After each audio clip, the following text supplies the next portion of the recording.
In the vast expanse of the Galactic administrative sector, Courtroom 7G looked exactly like every other courtroom in the 17,000-dome judicial complex, antiseptically clean, meticulously organized, and decorated with the solemnity befitting the dispensation of intergalactic justice. That is, until today. Gorton Tark adjusted his ceremonial bailiff sash for the 18th time that morning. The fabric, woven from the silk of Betelgeusean crystal spiders, was supposed to command respect. On Gorton's gangly frame, it mostly just slipped to the left. "Stop fidgeting," hissed his supervisor, Bailiff Commander Xylax. The veteran's 4 eyes narrowed simultaneously. Judge Klovac notices everything. Gorton wanted to point out that Judge Klovac, with her 17 sensory organs, was designed to notice everything, but he kept his mouth shut. This was only his second cycle as a court bailiff, and he'd already developed a reputation for asking too many questions. "Today's case is different," Xylax continued, lowering all 4 voice boxes to a whisper. "It's an Earth case." Gorton felt his dorsal spines involuntarily stiffen. "Earth? But I thought." Yes, Earth cases are usually handled by specialized tribunals on the outer rim." Xylax waved a dismissive tentacle. Budget cuts. Now our jurisdiction includes Sol system disputes. Judge Klovac is not pleased." That was an understatement. The last Earth case to appear before the Central Galactic Courts had resulted in 3 structural breaches, 1 diplomatic incident, and a precedent-setting ruling on whether a human could legally marry their spaceship's AI. The bailiff for that case had taken early retirement and now ran a quiet moisture farm on Tau Ceti IV. "But what's so dangerous about humans?" Gorton asked. "They're Class 3 bipeds with minimal defensive capabilities. No acid glands, no telepathy, not even proper claws." Xylax's laugh sounded like rocks in a garbage disposal. "Oh, rookies are so adorable. Listen, Tark, humans don't need natural weapons. They are the weapons. That's why the judge requested the ceremonial armor today." Gorton glanced at the imposing exosuit standing in the corner of the preparation chamber. It looked wildly out of place among the pristine legal documents and ceremonial items. A musical tone chimed throughout the chamber, indicating 5 minutes until court session. Judge Klovac floated into the room, her judicial robes billowing around her gelatinous form, her ceremonial headpiece glittering with the collected wisdom of 1,000 years of galactic jurisprudence. Bailiff Tark, her voice resonated directly in his mind, bypassing his auditory organs altogether. "You are assigned to the human case today. But Commander Xylax has more experience with," Gorton began. "Commander Xylax has filed 17 requests for transfer since the court calendar was published," Judge Klovac interrupted. "You haven't filed any, which suggests either remarkable courage or profound ignorance. Either quality will be educational for you today." "Prepare the courtroom," she continued, her tone allowing no argument. "The humans have already arrived and are, according to security, just checking out the snack options in the lobby. Apparently they brought their own food. May the great arbiters help us all." Courtroom 7G fell silent as the doors swung open.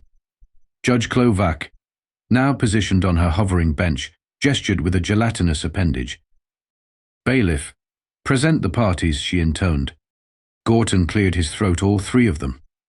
"This court calls forth Maxwell Chambers, human attorney, representing Quantum Leap Technologies, plaintiff in the matter of patent infringement case ET 772-9505. The human who entered looked nothing like the fearsome creatures Gorton had studied in his xenobiology classes. Maxwell Chambers was average height for his species, with a receding hairline and the soft physique of someone who spent more time arguing than engaging in physical combat. His attire, a dark suit with subtle pinstripes, appeared to be some form of non-protective ceremonial wear. And representing the defendant, Dixon Interstellar Engineering, we call Terry Dixon. The second human was taller, with a wild mane of curly hair restrained by what appeared to be a miniature gravity stabilizer. She wore a jacket covered in pockets containing an alarming variety of tools and electronic devices that kept setting off the courtroom security sensors. "That's Dr. Dixon," The second human corrected with a sharp smile that displayed far too many teeth for Gorton's comfort.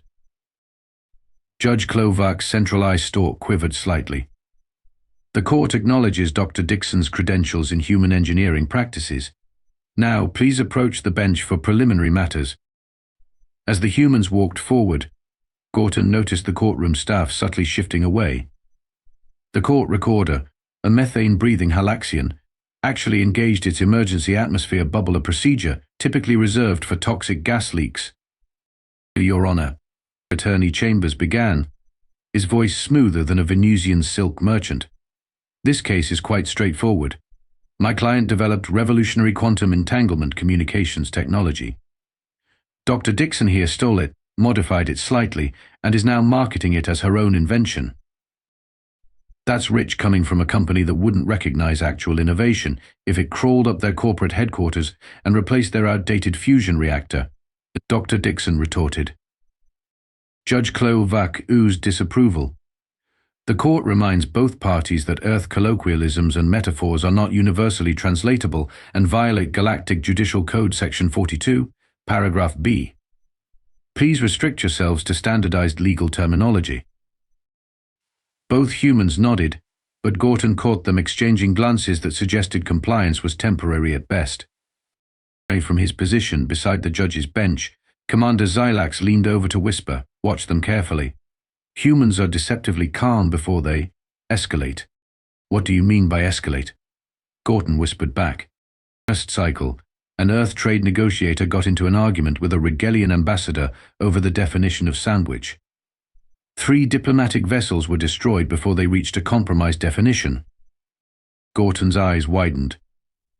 Over food classification? Humans will fight over anything. It's their superpower, Xylax replied gravely. And these two are lawyers and engineers, the most dangerous human professions after kindergarten teacher and hockey player, whatever those are. As if to prove Xylax's point, Dr. Dixon pulled a small package from one of her many pockets. "Your Honor, would the court permit me to consume a light snack? My blood sugar runs low during legal proceedings." Judge Klovak hesitated. The court permits basic nutritional maintenance, provided it does not disrupt proceedings. Dr. Dixon unwrapped her package, releasing an aroma so powerful that the court recorder's emergency bubble expanded to twice its normal size. Even Gorton, whose species had rudimentary olfactory senses at best, detected something pungent and complex. "What is that substance?" Judge Klovak inquired, her curiosity overcoming judicial reserve. "Just a simple cheese sandwich," Dr. Dixon replied innocently.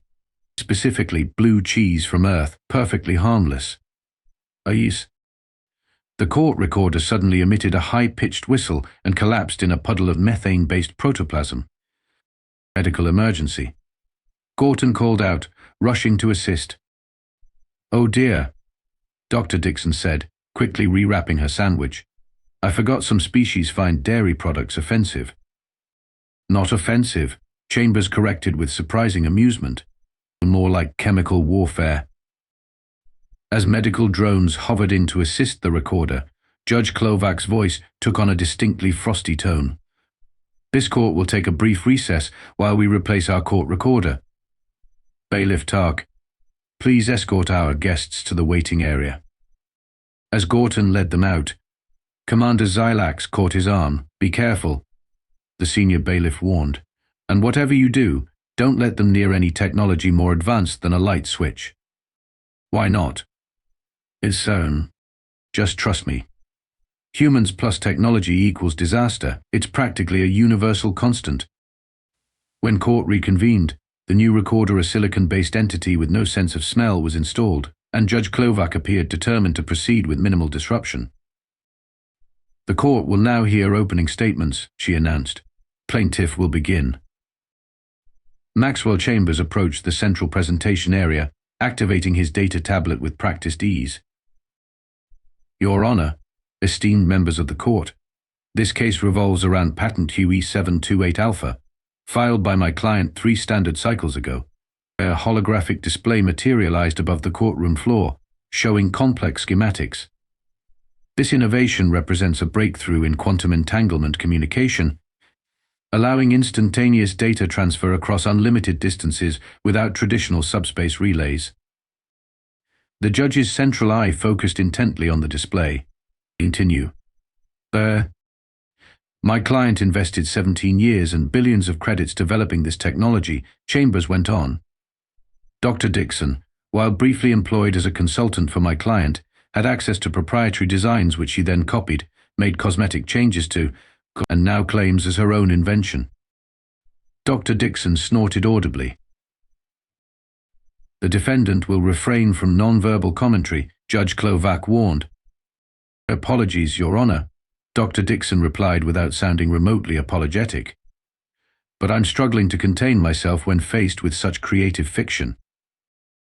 When her turn came to present, Dr. Dixon approached the display with the confident stride of someone about to enjoy themselves immensely. Your Honor, I'll simplify this for the court. Quantum Leap's patent is fundamentally flawed. She gestured, and the holographic display transformed. Their design creates quantum entanglement fields that are unstable beyond 3.7 parsecs. A design which I developed independently after leaving their employ solves this problem through a proprietary stabilization matrix.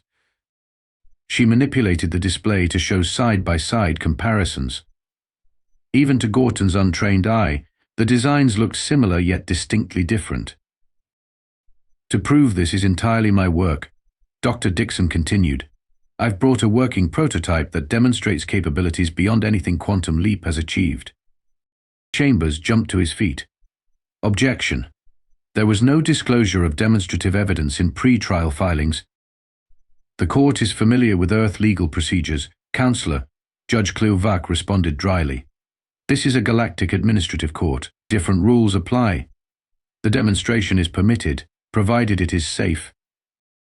Dr. Dixon's smile was all innocence. Perfectly safe. Your Honor. I'll need my assistant to help demonstrate. The courtroom doors opened to admit what appeared to be a medium-sized Earth mammal wearing a miniature pressure suit and tool belt. Meet Rocket, Dr. Dixon announced proudly, a genetically enhanced prosionid who assists with delicate engineering tasks. A raccoon. Chambers sputtered. You brought a raccoon to Galactic Court. Enhanced raccoon, Dr. Dixon corrected, PhD in microcircuitry. Also, he's technically a supporting witness. Judge Klovac's patience was visibly thinning. The court permits non-sentient assistance for demonstrations, but… Excuse me? The raccoon interrupted in perfect galactic standard. I am fully sentient and hold 3 advanced degrees. I demand the respect accorded to any expert witness. The courtroom erupted in murmurs. Gorton looked helplessly at Commander Xylax, who merely shrugged all 6 shoulders as if to say, see what I mean about humans. Great order, Judge Klovac demanded. The court recognizes the enhanced raccoon as a sentient participant. Proceed with your demonstration, Dr. Dixon. But be aware that any damage to court property will result in substantial fines. Dr. Dixon and her raccoon assistant began setting up a small device in the center of the court. Meanwhile, another figure approached from the plaintiff's side, a hovering metallic sphere with softly glowing blue panels. Your Honor, Chambers interjected. Since the defense has introduced an unexpected witness, I'd like to call out Project's AI Iris to provide counter-testimony. An unshackled AI? Judge Klovac's skin rippled with alarm. Limited autonomy only, Chambers assured her.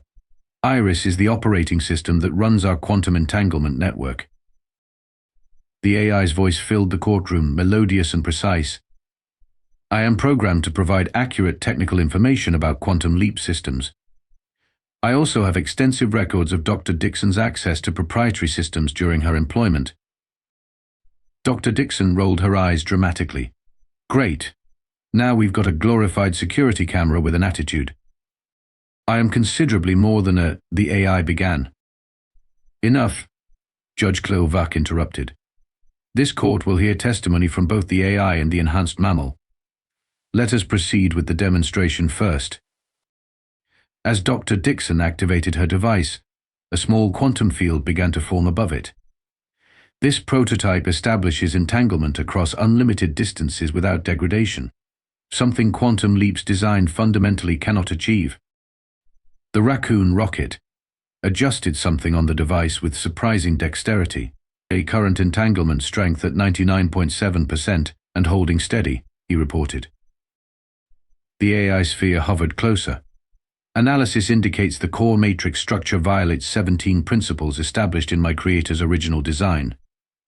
Your creator's flawed design, you mean? Rocket shot back. As the quantum field expanded slightly, Gorton noticed the judge's ceremonial headpiece beginning to vibrate subtly. Before he could mention this concerning development, Dr. Dixon increased the power. Watch as we establish connection with our receiver on Jupiter's moon, Europa, over 5.2 astronomical units from. The device emitted a high-pitched whine. That's not supposed to happen, Rocket muttered, frantically adjusting controls. Iris, Chambers called. Is there quantum interference? The AI's blue panels flickered urgently, detecting uncontrolled entanglement cascade. Recommend immediate shutdown before. That's when everything went spectacularly wrong. The quantum field suddenly pulsed, expanding outward in concentric rings of shimmering blue-white energy. Gorton felt his internal organs shift uncomfortably as local gravity fluctuated wildly. Containment failure. Rocket shrieked, his small paws flying over the controls. The entanglement field is coupling with something in the room. That something became immediately apparent as Judge Klovak's ornate ceremonial headpiece, a 1,000-year-old artifact, embedded with crystals from 17 different worlds, began to glow with the same blue-white energy. And judicial crown. The judge exclaimed, her gelatinous form rippling with alarm. It contains quantum-sensitive Arcturian memory crystals. The headpiece floated upward, detaching itself from Judge Klovak's body, spinning slowly in midair as the quantum field concentrated around it. Fascinating. Iris observed dispassionately. The entanglement field is interfacing with the crystalline matrix in the headpiece, creating a spontaneous consciousness feedback loop. In non-technical terms, Chambers demanded.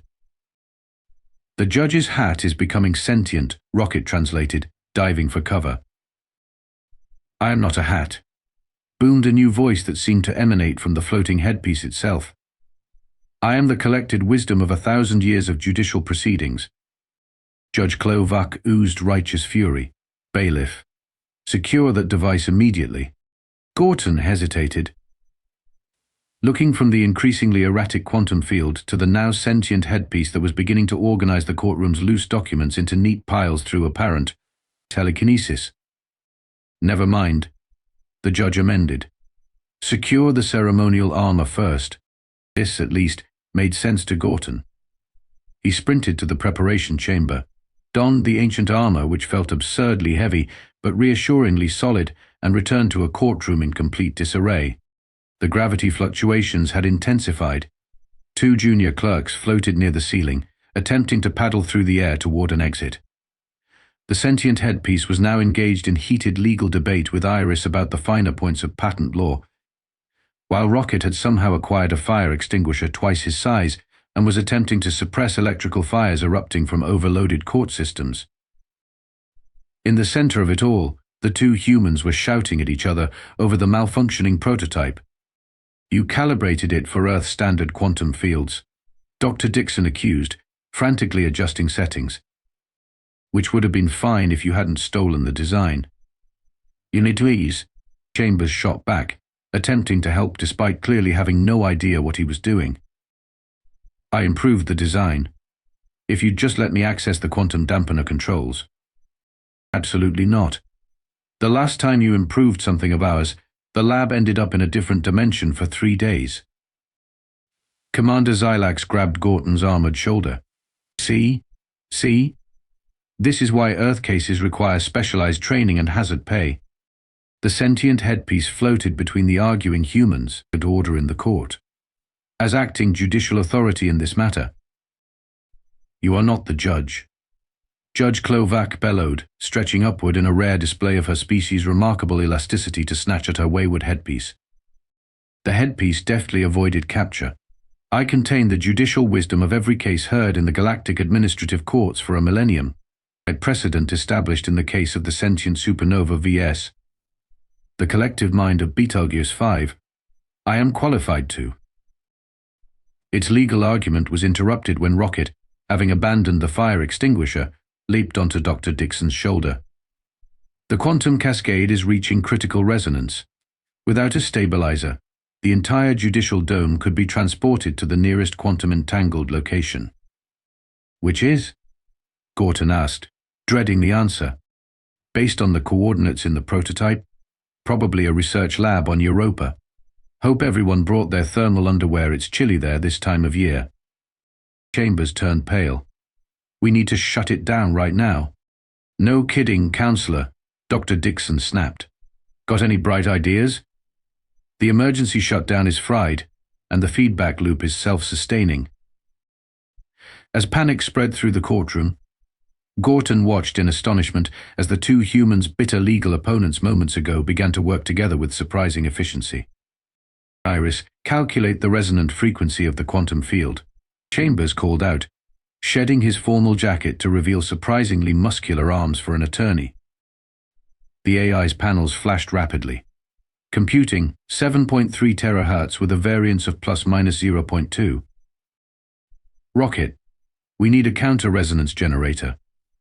Dr. Dixon shouted, already dismantling a court communication terminal. On it, boss. The raccoon scurried across the room, somehow extracting useful components from 3 different electronic devices along the way. Gorton stood frozen in his ceremonial armor, watching this chaotic yet strangely coordinated human emergency response. Don't just stand there, Bailiff. Judge Klovac called from where she had taken shelter behind her bench. Stop them from destroying court property. With respect, Your Honor, Gorton replied, watching Dr. Dixon convert a judicial scanner into what appeared to be an improvised energy dampener. I believe they're trying to save us all from being quantum transported to an ice moon. Then help them. The judge conceded. Chambers turned to Gorton. The armor, it has reductive shielding against energy weapons, right? Gorton nodded hesitantly. Standard issue for ceremonial guards since the Proxima Rebellion. Perfect, Chambers grinned. We need you to get close to the prototype and create a shielding bubble. The armor will temporarily disrupt the quantum field long enough for Dixon to shut it down manually. That armor is a 1,000-year-old historical artifact. The Commander Xylax protested. Sin. So is the judge's headpiece, and now it's drafting a constitutional amendment, Dr. Dixon retorted, gesturing to where the sentient headpiece was indeed dictating legal reforms to a terrified court clerk. Rocket appeared with an alarming contraption cobbled together from court equipment, Dr. Dixon's tools, and what looked suspiciously like parts from the refreshment dispenser.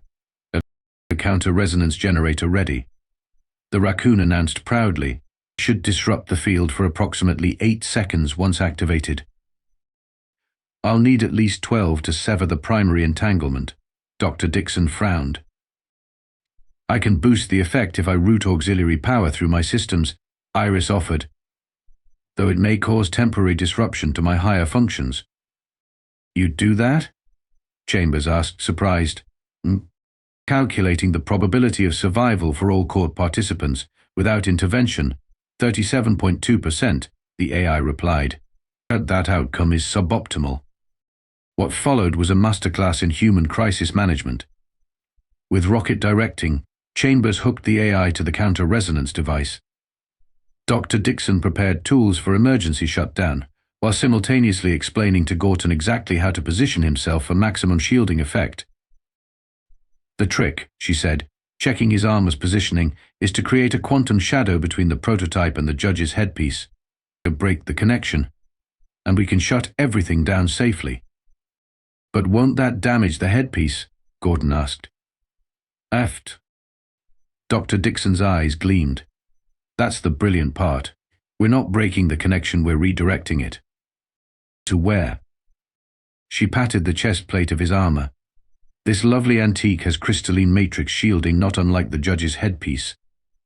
We'll temporarily transfer the entanglement. You hold it stable for 3 seconds while I initiate shutdown.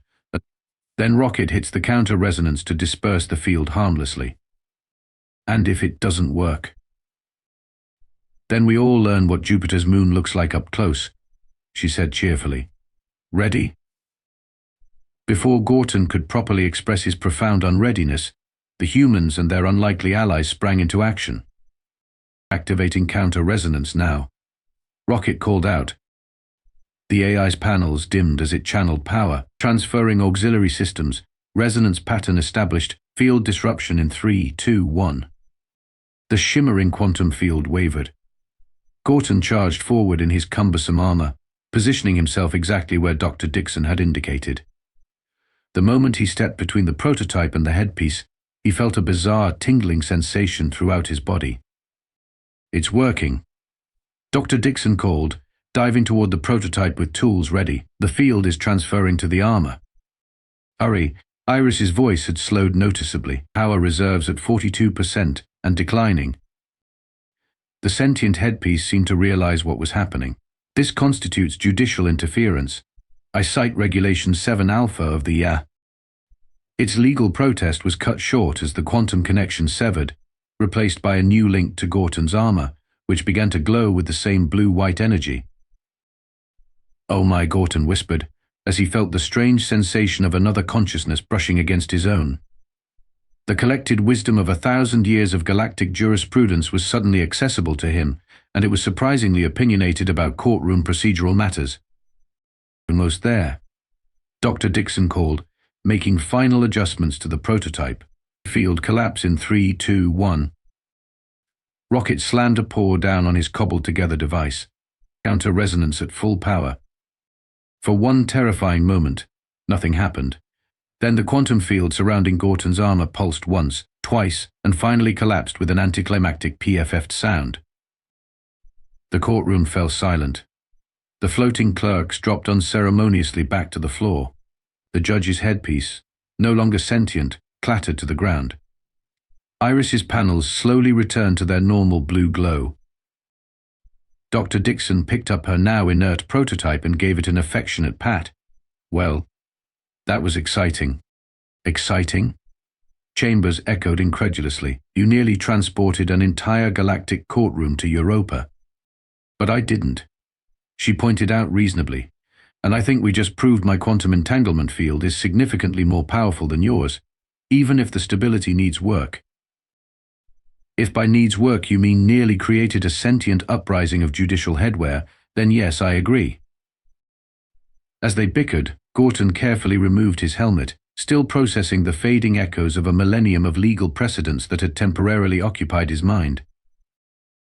Judge Klovac reclaimed her headpiece, examining it suspiciously before carefully placing it back atop her gelatinous form. When she spoke, her voice carried the weight of someone who had reached the limits of their considerable patience. This court, she announced, will take a 48-hour recess to repair damages and establish new protocols for Earth cases. Bailiff Tark will file a complete incident report. Me? Gorton squeaked. Yes, you. The judge's central eye focused on him. As the court official who has now experienced both the direct consequences of human engineering and the complete archives of galactic judicial wisdom, you are uniquely qualified to recommend appropriate safety measures for future proceedings. 2 days later, Courtroom 7G reconvened, this time in a specially reinforced chamber usually reserved for cases involving volatile plasma entities. Judge Klovac, her headpiece secured with additional gravitational anchors, addressed the assembled court. Before rendering judgment in the patent dispute, this court will implement new protocols based on Bailiff Tark's recommendations. Gorton, standing at attention beside the judge, felt a surge of pride. The brief mental connection with the judicial archives had left him with insights he was still processing, but one conclusion had been crystal clear. Humans required special handling. Henceforth, Judge Klovac announced, all Earth cases will be heard under the following conditions. First, a quantum dampening field will be active throughout proceedings. Second, all demonstrations of technology must be approved by a panel of 3 safety experts. Third, and most importantly, the presiding bailiff will wear Class 4 defensive armor at all times. She gestured to Gorton, now resplendent in gleaming new armor specifically designed for human court sessions. As for the case at hand, the judge continued, having reviewed the evidence and the unexpected demonstration of both technologies, this court finds as follows. Patent QE728 Alpha is valid as registered to Quantum Leap Technologies. However, Dr. Dixon's modifications constitute a significant and independently patentable innovation. Both humans looked surprised at this balanced ruling. Therefore, Judge Klovac concluded, this court orders the establishment of a joint venture between the parties to develop this technology safely. The court notes that despite their adversarial legal positions, the plaintiffs and defendants demonstrated remarkable collaborative efficiency during the crisis. Chambers and Dr. Dixon exchanged glances that suggested this outcome had never occurred to either of them. Additionally, the judge added, the enhanced raccoon known as Rocket is granted independent contractor status within this joint venture, with appropriate compensation and benefits. The AI-designated Iris will serve as project oversight, reporting quarterly to this court on progress and compliance.